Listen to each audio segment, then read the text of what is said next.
Hola, mi nombre es Elizabeth Albornoz y estudio la licenciatura de Diseño Gráfico y Animación en la Universidad TecMilenio, plantel Cancún. En este video se describen ciertos aspectos de la profesión que se ejerce, asimismo del Código de Ética del Codigram.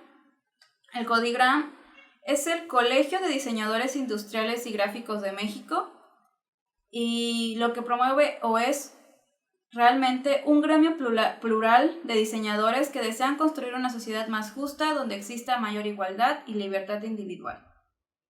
Primeramente, como diseñador gráfico podemos decir que somos profesionistas que conceptualizan ideas y las hacen rentables. Estas ideas rentables las podemos llevar a cabo en diferentes áreas de trabajo, como lo son el diseño editorial, el diseño web, el diseño publicitario y el diseño de embalaje, entre algunas otras áreas. Por este motivo, como diseñadores gráficos, requerimos saber o conocer de qué manera correcta podemos llevar a cabo nuestra profesión, y es por ello que es necesario saber códigos de ética que nos permitan saber qué es lo correcto e incorrecto a la hora de elaborar. Como se menciona anteriormente, se hablará sobre el código de ética del Codigram. Este código de ética surge a lo largo de los años 70 en el gobierno de Luis Echeverría. Esto surge después de que se crea el Instituto Mexicano de Comercio Exterior. Este instituto fue hecho para impulsar las exportaciones del país y con ello la calidad de los productos, puesto que México se demoró demasiado en la valoración o el valorar las carreras de diseño y asimismo en desarrollar oportunidades para diseñadores o productores de nuestro país. Por estos motivos fue que se creó el Centro de Diseño. Este centro se hizo para impulsar el diseño en todas las manifestaciones a lo largo de nuestro país. Gracias a la destacada labor de este centro y de los diseñadores egresados participantes, se generó la creación de escuelas de diseño en ciudades como el DF, Guadalajara y Monterrey. Y ya fue para el año 1975 que se constituye legalmente el Codigram y con ello su código de ética.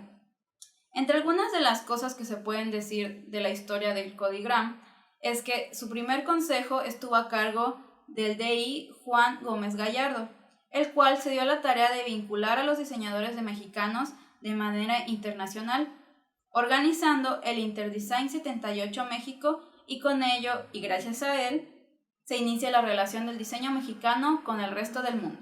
El código de ética del Codigram fue hecho en base a las normas de diseño internacionales para ayudar la calidad del diseño mexicano. Este código se divide en 3 secciones. La primera es responsabilidades del diseñador hacia la comunidad, la siguiente es hacia el usuario, hacia el cliente y hacia sus colegas. Es decir, se divide en 4 secciones. Hablando un poco sobre las responsabilidades del diseñador hacia la comunidad, el código refiere a ejercer la profesión con el objetivo de elevar el beneficio y bienestar social y nacional, creando empresas, servicios y o productos que beneficien al crecimiento de nuestro país. En las responsabilidades del diseñador hacia el usuario, refiere a ejercer de manera justa buscando satisfacer las necesidades del usuario, asimismo valorando el trabajo realizado hacia éste. En las responsabilidades del diseñador hacia el cliente, refiere a trabajar de manera honesta, confidencial y justa los trabajos realizados, tanto al cliente como para la empresa en la que se llegase a trabajar. Esto habla tanto de freelance como de ya trabajar como diseñador en una empresa. En las responsabilidades hacia los colegas, refiere a ser justo y honesto con los trabajos de otros, no denigrar, no suplantar, no realizar plagio, cobrar siempre por lo justo y ser siempre reconocido por el trabajo propio. Así como se refiere a valorar el trabajo de otros, también el propio y encargarse de que siempre se den los créditos por el diseño o el producto que se haya realizado. Este código tiene fortalezas que son congruentes a la labor profesional actual como diseñadores gráficos. A continuación se citarán 5 de estas fortalezas. Primeramente se habla sobre ejercer la profesión dentro de organizaciones públicas o privadas, siempre pensando en el beneficio de nuestro país y que no vaya en contra de los intereses de la comunidad nacional. Un ejemplo es que si tú estás laborando en una empresa extranjera y esta empresa extranjera, no sé, su jefe o su CEO es racista y dice, no, pues vamos a hacer una campaña en contra de México, pues tú como mexicano, tu código de ética te dice que no puedes realizar estas campañas porque estás denigrando tu país. Bueno, seguimos con ejercer la profesión con el fin de fomentar el desarrollo y creación de nuevas empresas, generen empleo e impuestos que beneficien a la comunidad nacional. Pues esto quiere decir el crear empresas que generen o ayuden a la economía de nuestro país. Asimismo, ya habla también de no ejercer simultáneamente para 2 clientes directamente competidores entre sí, sin el previo acuerdo de los clientes o empleadores involucrados.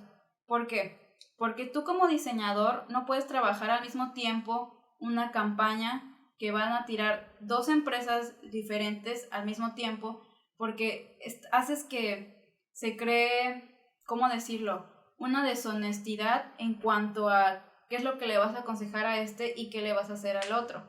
Entonces siempre como diseñadores debemos de tratar de buscar la manera de, ok, no quieres perder un cliente, sin embargo, habla con tus 2 clientes y explícales lo que está sucediendo. Otro punto es que deberá ejercer sin difundir a través de la prensa u otro medio la información sobre el trabajo que realiza, a menos que el cliente haya dado su consentimiento.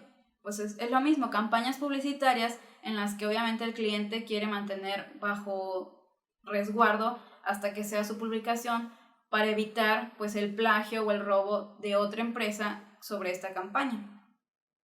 Y ya por último, no debe aceptar instrucciones de su cliente que implique plagio a diseñadores nacionales o extranjeros o actuar conscientemente de alguna manera que también lo implique. Esto sucede mucho cuando creamos logotipos. Por ejemplo, si un cliente quiere realizar pues su logotipo, sin embargo lo quiere hacer en base a un logotipo que encontró o que vio en un viaje que hizo al extranjero, como diseñadores debemos de tener o saber que este tipo de situaciones deben de pararse y de explicarle al cliente que como profesionistas no podemos plagiar el trabajo de otros. Después de leer el código y de analizarlo, se realizaron 3 puntos de sugerencia para el mismo, puesto que este punto puede dar muchas disyuntivas. En el código se habla sobre el precio del servicio como diseñador gráfico o como diseñador industrial. Citando dice, ejercer para lograr reducir el precio sin detrimento de la calidad, a través de minimizar la complejidad estructural y maximizar simultáneamente la complejidad funcional de los bienes y mensajes visuales. Como diseñadores gráficos debemos aprender a cobrar lo justo y tener estrategias para este tipo de situaciones, hablando de manera práctica. No se está un poco de acuerdo con este punto porque siento que el código no aclara o no especifica maneras de solucionar este pedido del cliente de reducir el precio. Pues como sabemos, como diseñador debes de siempre cobrar lo justo de acuerdo a tus conocimientos y de acuerdo al servicio que estás dando. Como profesionistas damos servicios de calidad. Esto quiere decir que sabemos lo que estamos haciendo y si lo estás cobrando a ese precio es porque realmente estás valorando tu trabajo de manera justa.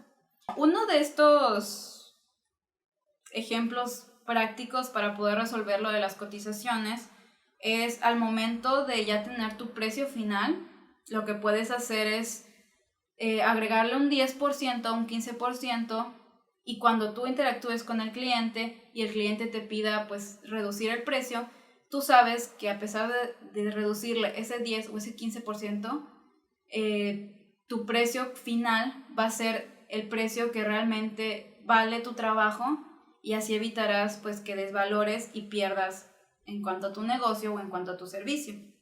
Otro ejemplo podría ser cuando estamos cotizando. Muchas veces como diseñadores freelance nos cuesta mucho trabajo determinar cómo cobrar.